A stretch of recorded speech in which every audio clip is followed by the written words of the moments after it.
Another type of structure found in the genome is called a pseudogene. It is basically a gene that in some time in the past had errors occur in its regulatory sequence and quit functioning. Since these structures have no current function, the only reason multiple species would carry this pseudogene is common inheritance. There are very many examples of pseudogenes shared between primates and humans. One is the ʻthē-ā-rē gene, a hemoglobin pseudogene. It is not shared by all mammals, only the primates. And in primates, it is found in the exact same chromosomal location with the same mutations that destroyed its ability to function as a protein-coding gene. A third type of structure found within the genome is also direct evidence of genetic relationships.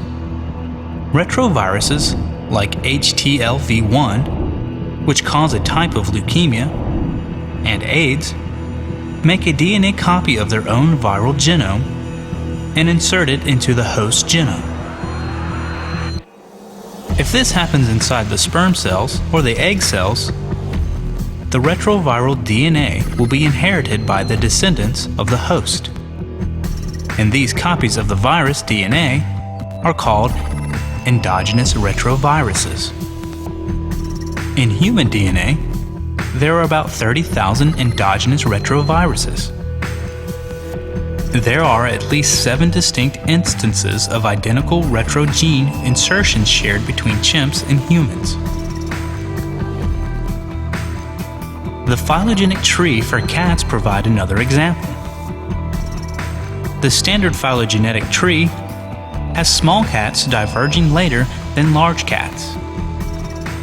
The small cats, for example, the jungle cat, European wildcat, African wildcat, black-footed cat, and domestic cat, share a specific retroviral gene insertion. In contrast, all other carnivores which diverged earlier lack this sequence. Let's examine how endogenous retroviruses, or ERVs, would behave within a model of evolution by common descent. Suppose an ancient creature, let's call it Primus mammalius, is the common ancestor of all modern mammals and is infected by a retrovirus that becomes endogenous. All of the Primus descendants would be expected to carry the same ERV, let's call it ERV1, in the same chromosomal location. Fast forward 30 million years. Different lineages have evolved and derived from the original common ancestor, and there are now many different types of mammals in existence, all carrying ERV1. A small rodent, let's call it Secundus mousus, is the common ancestor of mice and rats, and once again is infected by a new species-specific retrovirus that becomes endogenous. This is ERV2. In a different line, Secundus apus, the common ancestor of all great apes, acquires a third retrovirus, ERV3.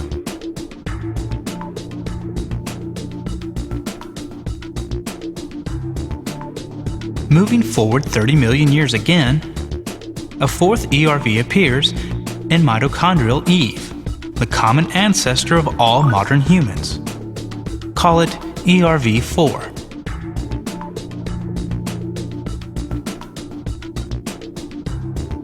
As early humans spread out, a fifth ERV arises in a population that is isolated in Australia. So, ERV5 does not spread to other human populations. So what do we expect?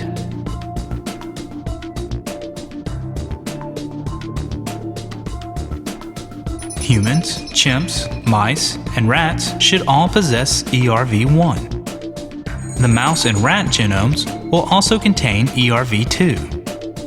the virus that infected their common ancestor, but not the primate-specific ERV3, ERV4, and ERV5 insertions.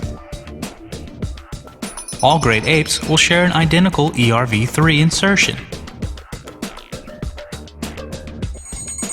All humans will possess an ERV4 insertion that is not found in the chimps or other apes. In addition, some, but not all humans, will carry an insertion of ERV5. And of course, the rodent-specific ERV2 insertion will not be found in any primate species.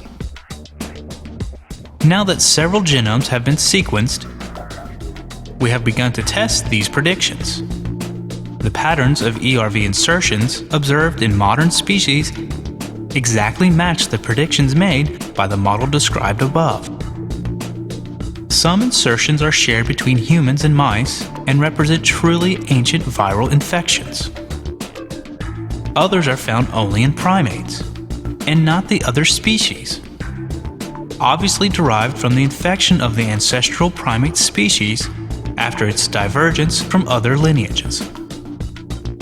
More modern insertions are found only in humans, while the youngest ERVs of all are found in some humans, but not in all.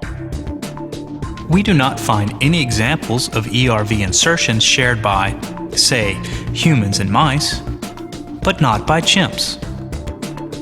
Insertions are always shared by all species, and only by those species that have a common ancestor. ERV insertions therefore provide excellent support for the idea of common descent.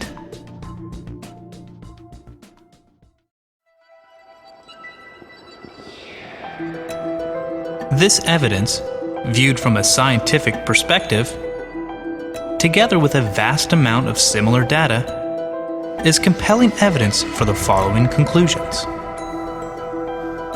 Common descent is a fact. All life on Earth is related through common ancestry. Changes within a single species occur, so-called microevolution. Species themselves come and go, so-called macroevolution.